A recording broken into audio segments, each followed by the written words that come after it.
Before the sun rises, Harry Hara is tilling the land just southeast of Bakersfield with 11 others, planting the seed for a new life. There is a life outside drug addiction, smoking, and hanging out there. There is another side. Once a heroin addict for the first time in nearly 50 years, Hara is drug-free, thanks to this men's group home in Arvin that was started by a small church called Believers in Jesus. These men are being taken out of that background and being put in a place where they can learn to live a life free from substance abuse.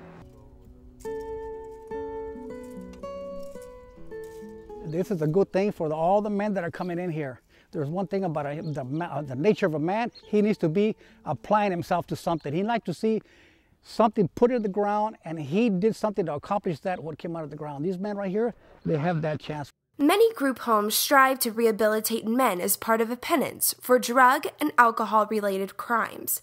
But this home is different.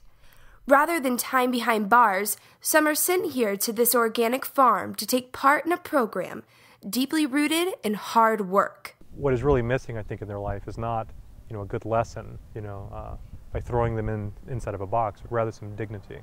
And what we really believe is that work and hard work creates dignity within a human being. And no one knows this lesson better than Fernando Hara, who only made it to the 6th grade before seeking out the same friends in the same neighborhood and the same life as many who call the farm home.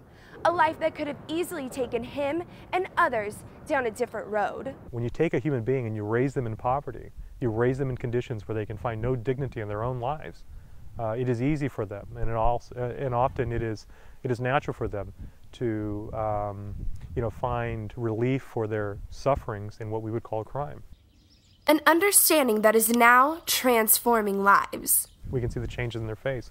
We see the changes in their attitudes. We see the change in the way they interact with their children, with the way they interact with their wives, and the way they interact with each other. Through the example set by Fernando and the staff at Believers in Jesus, the land that was once barren is now a self-sustaining organic farm and home for the men who work the fields every day planting seeds of change. I never really worked, and my mom always used to tell me, real men work, So, when I was out there working, and after, I didn't quit out there, at the end of the day, I felt, like a grown man. And when neighboring farmers learned what Believers in Jesus was doing, they began donating the farm equipment, wood posts, water lines, and even a 5,000-gallon water tank to keep their work going. Now the project will be looked at as a model for the state, as a better way to deal with alcohol and drug offenders, but more importantly, to help build better citizens and men. You have to believe that all this stuff right here is what God intended it to be. It's going to make people healthier. Not only just the guys in the home, but our families, our kids. This is not just for us, it's for the church and the community.